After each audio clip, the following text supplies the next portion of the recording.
Kamusta po, Katalaw Red? Ako nga po pala si Demi. Nais ko pong ibahagi sa inyo ang aking karanasan noong nabubuhay pa ang aking lolo, Puldo. Tubong Taytay Rizal po ang aking lolo. Pero nang mag-18 taong gulang na ito ay naglayas ito hanggang sa mapadpad ito sa Manila. Kahit anong trabaho ay pinapasok niya hanggang sa nakilala niya ang isang matandang mayaman na nagmamay-ari ng 5 pastuhan na nasa iba't ibang probinsya. Dahil sa kasipagan ng aking lolo ay nagustuhan siya ng matandang mayaman. Lagi siya nitong isinasama sa mga lakad nito tuwing bibisita ito sa kanyang mga pastuhan. Sa paglipas ng mga taon ay kinuha ng matandang mayaman ang aking lolo upang gawing katiwala sa isa niyang pastuhan na siya namang naroroon sa probinsya ng Mindoro. Malimit namang lumuluwas ang aking lolo sa Manila upang bumili ng mga gamot at bitamina para sa mga alaga nitong baka. Sa pagpabalik-balik ng aking lolo sa Manila ay may nakilala siya na isang magandang dilag. Niligawan niya iyon at kalaunan ay naging nobya niya ito. At sa paglipas ng ilang taon ay napagpasyahan nilang bumuo na lamang ng sarili nilang pamilya. Nanirahan ang aking lolo at lola Amelia sa probinsya ng Mindoro at nagbunga ang kanilang pagmamahalan ng 8 supling. Panganay na lalaki ang aking ama na si Bambi. Lumipas ang maraming taon nang namatay na ang matandang mayaman na nagmamay-ari ng nasabing pastuhan. Halos hindi na nabibisita ang pastuhang iyon dahil abala rin ang mga anak nito sa pagpapatakbo ng negosyong naiwan ng matanda. At wala ni isa sa mga ito ang may hilig sa pag-aalaga ng mga baka. Kaya naman lumuluwas na lang ang aking lolo sa Manila upang ibalita ang sitwasyon ng nasabing pastuhan. Ayon sa aking ama, simula nang magkaisip siya ay lagi niyang napapansin na may kinakausap ang ama nito tuwing sasapit ang takip silim. Di naman naging katakataka iyon sa kanilang magkakapatid dahil alam naman nilang sadyang makikitain ito.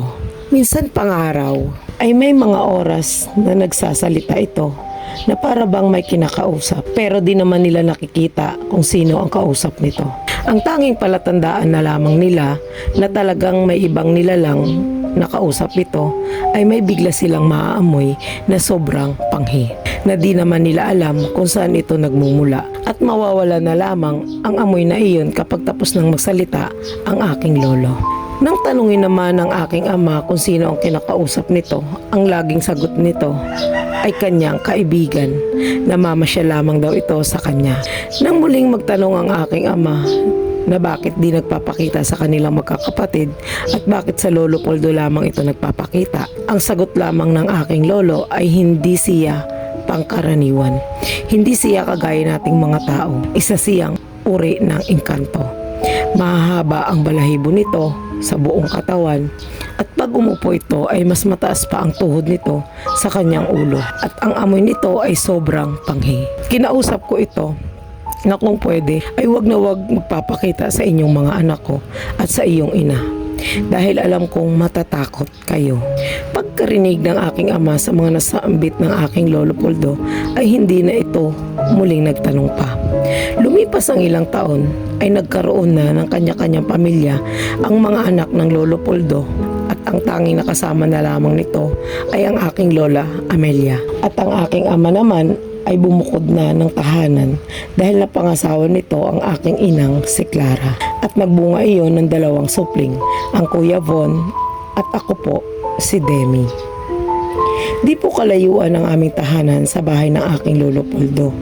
Ang aking ama po ang kaagapay nito sa pag-aalaga ng mga inaalaga ang baka. Lumipas ang panahong wala naman akong kakaibang napapansin sa aking lolo.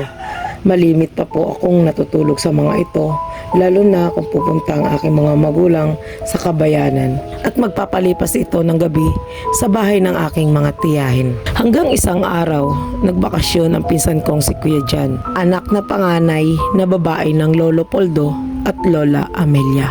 Habang naglalakad kami ng Kuya Von at Kuya Jan pauwi sa bahay ng Lolo Poldo at Lola Amelia, ay natanaw namin ang Lolo Poldo sa isang puno ng akasya. Nagpapahinga ito dahil katatapos lang nito isuga ang alagang kabayo. Ay may napansin ang Kuya Jan na isang nilalang na napakataas nito at may hawak na sigarilyo. Kulay puti ito pero laking ipinagtaka ng Kuya Jan kung anong uri ito ng engkanto. Dahil para sa kanya ang malimit niyang nakikitang ganong nilalang ay kulay itim. Kausap iyon ng aming Lolo Poldo. Yung mga pagkakataong iyon, Katalaw Red, ay nakita kong nagsasalita ang Lolo Poldo pero di ko po nakikita kung sino ang kausap nito. At gayon din naman ang akin Kuya Bon. Tangi ang Kuya Jan lamang ang nakakita sa kausap nito. Si Kuya Jan po pala ang nagmana sa aking lolo na nakakakita ng mga nilalang tulad ng iba't ibang uri ng engkanto. Ayon sa Kuya Jan, bata pa lamang siya ay nakakakita na siya ng mga nilalang na di gaya nating mga tao. Kaya naman, nang tanungin ng Kuya Jan ang Lolo Poldo kung sino ang nakita niyang kausap nito, ang tanging sagot lamang ng Lolo Poldo ay kaibigan daw niya iyon. Nang muling magtanong ang Kuya Jan sa Lolo Poldo, tinanong nito kung anong uri ito ng engkanto at bakit ngayon lang siya nakakita ng ganong kulay. Bakit kulay puti? Isa siyang kapre pero kulay puti. Mabait siya na uri ng kapre. Sagot naman ng Lolo Poldo sa aking pinsang si Kuya Jan.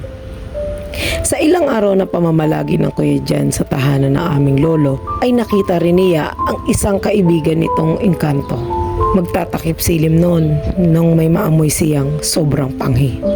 Kasunod nito, mula sa kanyang likuran ay dumaan ang isang uri ng nilalang na mahaba ang balahibo sa buong katawan nito. At nang makaupo ito ay mas mataas pa ang tuhod nito sa kanyang ulo. Uko, sambit ng Kuya Jan. Maya-maya pa ay lumabas ang Lolo Poldo at tinungo nito ang kinaroroonan ng nasabing nilalang. At kinausap ito ng Lolo Poldo. Di nagtagal ay umalis na rin ito at unti-unti na rin nawala ang amoy na sobrang panghi. Hindi po manggagamot ang Lolo Poldo, Katalaw Red, pero ilan sa aming mga kabarangay ay nagsasabi na manggamot na lamang ito. Pero kahit anong pag-uudyok ang gawin ng mga ito ay ayaw po talaga ng lolo ko. Nang tumungtong ang Lolo Poldo sa edad na 77 taong gulang, ay nagkaroon ito ng malubhang karamdaman. Dinala po namin ito sa pagamutan. Bumuti naman po ang pakiramdam nito, kaya nakauwi na po kami. Lumipas ang ilang araw. Ang buong akala namin ay lubusan na itong magaling. Humingi pa nga ito ng mga paborito nitong ulam at sadyang naparami ang kinain nito. At siya naman pong ikinatuwa ko dahil ako po ang nagbabantay dito. Noong magtatakip silim na ay biglang nagsalita ng kung ano-ano ang Lolo Poldo. Kalakip dito ay namamaalam na ito. Nangihina na at hirap na rin sa paghinga. Bago pa tuluyang nawala ng buhay ay pumalakpak ito ng 3 beses at nagwika, "Huh, ayaw ko na." Pagkasabi ng mga katagang iyon ay tuluyan na itong binawian ng buhay. Kasunod nito ang 3 malalakas na kidlat at pakiramdam ko ay pumasok iyon sa tahanan ng Lolo Poldo. Sobrang liwanag, sobrang lakas ng hangin mula sa bintana ng tahanang iyon. Kahit alam ko namang nakasarado ang mga ito at biglang namatay ang mga ilaw sa tahanang iyon. Sobra akong kinilabutan sa mga pangyayaring iyon, Katalaw Red. Dahil sa mga bisig ko, nawalan ng buhay ang Lolo Poldo.